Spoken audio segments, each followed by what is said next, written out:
Contacto con Cari Roque. Un podcast que apuesta por la cercanía y la diversidad de criterios en Radio Televisión Martí. Contacto con la periodista Cari Roque. Saludos, bienvenidos a una nueva edición de Contacto, un nuevo podcast de Radio Televisión Martí. Yo soy Cari Roque y en esta nueva edición estaré conversando con el politólogo, analista internacional, profesor y director del Tanque de Pensamiento Patria de Martí, profesor Julio Schilling, porque indudablemente he leído en la prensa internacional, Julio, toda una serie de titulares que dan a conocer pues los avances que tiene Cuba en este momento con países que no pertenecen precisamente al hemisferio occidental. Si estamos hablando, por ejemplo, de los medios gubernamentales castristas, podemos ver cómo se hace mención de las visitas que ha hecho últimamente el ayatolá de Raisi, presidente de la República Islámica de Irán. También vemos cómo se suscriben pactos con Laos, acuerdos de colaboración jurídica. Se siguen continuando los acercamientos con Moscú y hasta una flota de barcos de guerra rusos van a llegar precisamente y próximamente a La Habana como para una parte de entrenamiento militar. Mi pregunta para ti, y es que indudablemente el clima político, social y económico de los cubanos, luego de las protestas del 11 de julio, no es el mismo. El pueblo cubano ha llevado a cabo, luego de esas protestas, una serie de protestas más que indudablemente están encaminadas en busca de libertad, democracia, pluripartidismo.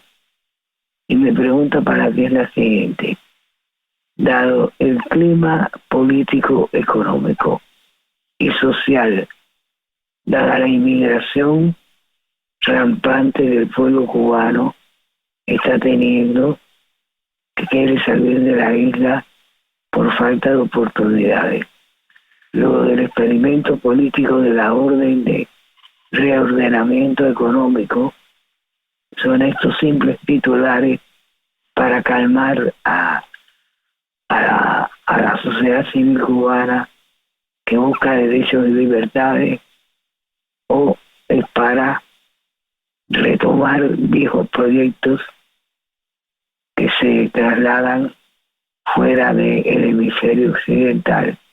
Y me refiero a los países no alineados a la famosa tricontinental. Me gustaría tu análisis y tu punto de vista sobre todas estas preguntas. Cómo no, Cari. Primero reitero mi gran placer de estar contigo en tu podcast, en Martí Noticias. Tú siempre a la cabeza con un periodismo agudo, importante, vital, diría yo, para la libertad de Cuba. Lo que estamos viendo es más de lo mismo, de lo que hemos visto a través de los 64 años de dictadura comunista, excepto que ahora pues está tomando matices más audaces. Tenemos que primero poner un contexto y entender que el comunismo cubano primero no hubiera ni siquiera llegado al poder si no fuera por el papel que tuvo el comunismo internacional. Vamos a destacar eso. Y segundo, no se hubiera podido mantener en el poder sin esa colaboración estrecha, no solo con la Unión Soviética, sino con todos los movimientos subversivos a través del mundo, y su participación en en la promoción y la subversión del marxismo-leninismo a través del mundo, pero muy particular en América Latina, pues fue vital para su supervivencia en el sentido que estableció lazos importantes que ellos nutrieron por medios de un ejército de espionaje, de inteligencia y contrainteligencia. Entonces, lo que estamos viendo recientemente en sí no es nada novedoso. O sea, por ejemplo, tomemos a China comunista. China comunista, según algunos oficiales de la inteligencia de los Estados Unidos, desde la década de los 90, está en Cuba con una participación proclive al espionaje hacia los Estados Unidos principalmente. La geografía que siempre ha marcado a Cuba a través de su existencia, pues sigue siendo un factor importante que no puede sustituir ni las tecnologías más avanzadas, en el sentido de que la isla le ofrece una posición privilegiada para el espionaje. O sea que eso, tomando en caso, por ejemplo, de China, ya eso se sabe, eso no es repito, nuevo. En Bejucal ya se sabe declaradamente que desde el 2018 tienen una presencia impresionante ahí en el lugar. La colaboración con Rusia, recordemos el papel que jugó la Unión Soviética. El dictador Vladimir Putin es producto de ese sistema. Es más, el putinismo, si le queremos dar un nombre, que es el modelo cleptocrático que hay hoy en Rusia, es uno de los modelos postsoviéticos, y ya para el año 1999-2000, Vladimir Putin, o sea, retorna al poder. Quiere decir que la democracia rusa tuvo una vida muy corta e inmediatamente logró forjar nuevamente las estrategias con aliados antiguos, que incluye a Cuba comunista. Irán y la dictadura de los ayatolás, desde la década de los 70, el difunto tirano Fidel Castro tenía una relación muy estrecha con el ayatolá Khomeini, cuando el ayatolá Khomeini estaba todavía exiliado en París. O sea, hay contactos entre la embajada castrista y Khomeini desde que Khomeini estaba exiliado en París. O sea, que se buscan porque colaboran, y esto a la misma vez sirve propósitos de estos otros actores, como China, por ejemplo, porque China pues busca presionar a los Estados Unidos para ver si abandona a su aliado natural en Asia, que es Taiwán. Rusia, pues, que es otro actor subversivo que está haciendo una presencia muy connotada en estos días en Cuba comunista, busca exactamente lo mismo, la ayuda merecida y necesaria a Ucrania para combatir la agresión rusa, pues es algo sin lugar a duda que le ha causado enorme costo al dictador Putin, y su presencia en Cuba, su presencia visible, porque repito, hay que estar claro, no es que están llegando ahora, no, han estado desde hace tiempo, pero ahora con más visibilidad, porque esto pone determinadas presiones a los Estados Unidos, igual que la dictadura iraní, que junto a la dictadura cubana casualmente han utilizado los bancos de Rusia para esquivar sanciones, bancos que ahora pues están bajo un escrutinio internacional mucho más grande. O sea, la visibilización, que se haga más visible la presencia y la colaboración de estos regímenes dictatoriales en Cuba, es para poner presión a los Estados Unidos para que de alguna manera le conceda a la dictadura cubana el acceso a créditos del contribuyente estadounidense, que los acepte en sus términos, quiere decir que le den las dádivas económicas y que permitan que Cuba siga siendo una dictadura con un régimen de corte totalitario. Ahora, mi pregunta es la siguiente.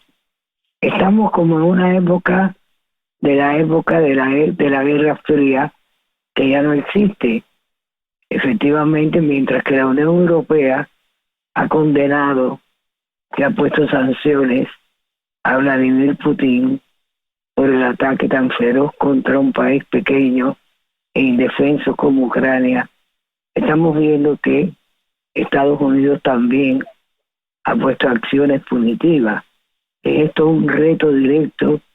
Cuba se ha volcado en apoyar total y absolutamente la guerra fratricida que lleva Vladimir Putin y la Federación Rusia contra Ucrania, a la cual Estados Unidos le ha extendido fondos para su propia defensa.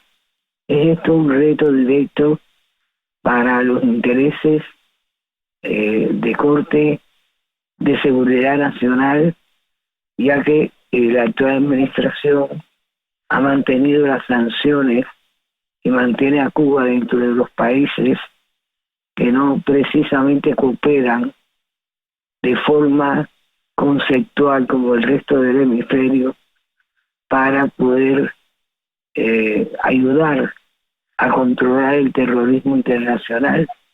Tu punto de vista al respecto, Julio.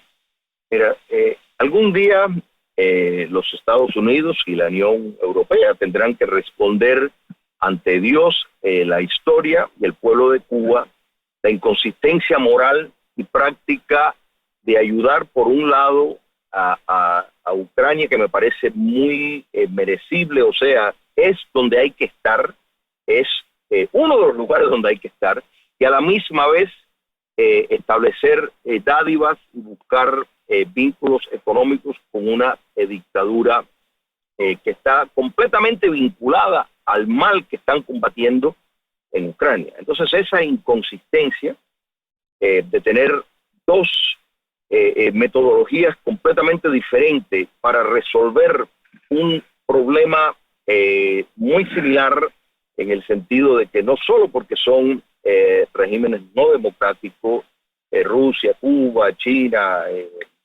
Venezuela, Nicaragua, Bolivia, sino la capacidad de subversión y de promover la subversión que tiene Cuba comunista todavía en este momento. Si le añadimos el papel que Cuba comunista juega en el narcotráfico, por ejemplo, en colaboración con su neocolonia que es Venezuela y los carteles de México, pues entonces entramos ya en una cuestión aún más complicada de seguridad nacional para los Estados Unidos. Tú mencionaste la crisis humanitaria que hay en Cuba, la verdad, y que se refleja en la frontera sur, que todo esto ha sido calibrado por la dictadura castrista. Y no es que los cubanos se quieran ir, por supuesto que se quieren ir. Y se quieren ir, vamos a aclarar, a la nación cubana que vive en libertad en los Estados Unidos. O sea, no es que se quieren ir para un país distante, vienen a todos los lugares donde hay una colonia cubana, que es una extensión, sigue siendo la nación cubana, aunque no esté dentro del territorio nacional. Entonces, esa crisis que tiene de nuevo matices de diseño político, porque el régimen siempre ha usado la inmigración como un instrumento, presenta otro reto a los Estados Unidos muy peligroso. Entonces, ¿cómo es posible que Cuba pues, pueda dictar la política inmigratoria de los Estados Unidos? Y en efecto, eso es lo que estamos viendo. Entonces, el régimen castrista está consciente de eso y vuelve a utilizar esa herramienta. Entonces, señalo todas estas cosas, Cari, y tenemos que añadir en la ecuación que en la frontera sur es por donde entra el 90% de la droga que entra a los Estados Unidos, y la sobredosis de droga es la mayor causa de muerte entre los hombres norteamericanos entre la edad de 18 y 45 años. Tomamos eso en cuenta, pues esto se convierte en un problema mucho más serio y Cuba está en el meollo del problema. Entonces, pues es una contradicción alarmante de que los Estados Unidos, que ha tomado un papel tan claro en Ucrania, aunque en mi apreciación se podía haber tomado y se debía haber tomado pasos preventivos que hubieran, en mi estimación, evitado la invasión rusa, teniendo una presencia en Ucrania mucho antes para evitar que entraran tropas rusas. Pero esta contradicción, estos dos modos de buscar solución a problemas me parece incoherente y de nuevo le trae enormes problemas a los Estados Unidos, problemas que no se han ido ni se van a ir mientras el comunismo cubano exista. Independientemente, difiero de ti en un punto de vista. Lo que hay en Cuba son protestas aisladas, protestas callejeras, no hay una guerra. De ahí las sanciones punitivas, tanto de Estados Unidos como de la Unión Europea, tengan que ser distintas a las que pueden imponer a Cuba. Cuba tiene protestas aisladas, como las que vimos recientemente en Caimanera, como las 14 de julio, pero no están dirigidas ni encaminadas, no hay un liderazgo. O sea, en definitiva, hay una gran diferencia entre revitalizar una economía que ha sido devastada y poner acciones de castigo a un país como la Federación Rusa, y otra muy diferente bajo mi criterio y mi punto de vista, y ahora quisiera el tuyo antes de concluir ese podcast a través de las ondas de radio y televisión Martí. No existe un liderazgo dentro de la isla, no existe una guerra civil, no existe un estado de devastación total. Ese estado de devastación ha sido creado por un proyecto económico, político y social fallido, pero no hay comparación con lo que está sucediendo en este momento con Ucrania. ¿Coincides conmigo en ese punto de vista o tienes uno diferente? Fíjate, Cari, yo considero que el pueblo de Cuba ha estado en guerra, una guerra por su liberación desde el 1 de enero de 1959. Por ejemplo, de esa guerra tú formaste parte por no aceptar la implantación de un régimen comunista. O sea, una participación digna y necesaria.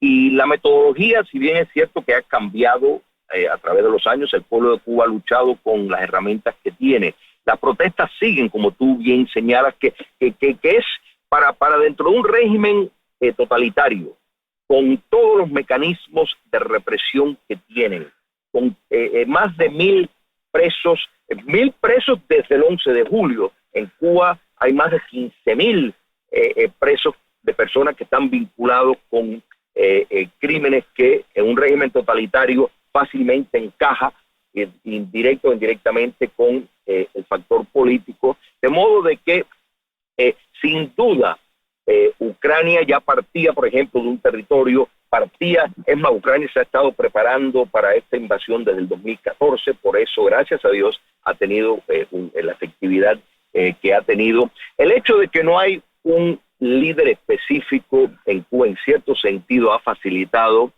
la espontaneidad y se le ha hecho difícil a la dictadura de La Habana poder reaccionar a tiempo. Por eso lo del 11 de julio fue una sorpresa total, a pesar de lo sofisticados que son los mecanismos de represión para tratar de evitar todas estas cosas. Yo creo que el nombre, o sea, el líder es la libertad de Cuba, el líder es nuestros próceres históricos, el líder es la búsqueda de caminos de liberación. El pueblo de Cuba, Cari, está claro en lo que quiere, un cambio de sistema, quiere libertad, no quiere, esto no es una lucha por tener más pollos o que Cheo pueda poner una barbería y no le estén molestando, no, esto es una lucha por un cambio sistémico y esto demuestra un desarrollo muy importante del pueblo de Cuba, un desarrollo que no lo abandonan, hay que estar claro, cuando pisan suelo estadounidense, porque una vez que ingresan a la nación cubana, sigue siendo el enfoque de que Cuba todos queremos que sea próspera, pero tiene que ser libre y democrática también. Y es en esa lucha la que el castrocomunismo la tiene todo de perder y de hecho sigue en esa sacando agua del pote para no hundirse. Pero también, ya por último, antes de terminar este contacto contigo, voy a reflexionar, y te lo dejo de tarea, de que la cacareada autodeterminación del pueblo cubano, que ha servido de excusa a ese régimen para involucrar al pueblo de Cuba en acciones que el pueblo cubano ha rechazado, como tú bien señalas, se ha dado un bofetón en pleno rostro al gobernante de turno Miguel Díaz-Canel, que no ha podido controlar el malestar del pueblo cubano. Y a punto de terminar este contacto con Cari Roque, quiero darte las gracias, Julio, por haber tenido la delicadeza de tomar nuestra llamada, y seguiremos adelante haciendo y estableciendo nuevos contactos. Yo soy Cari Roque y les invito a un próximo contacto a través de las ondas de Radio y Televisión Martí. Gracias, Julio.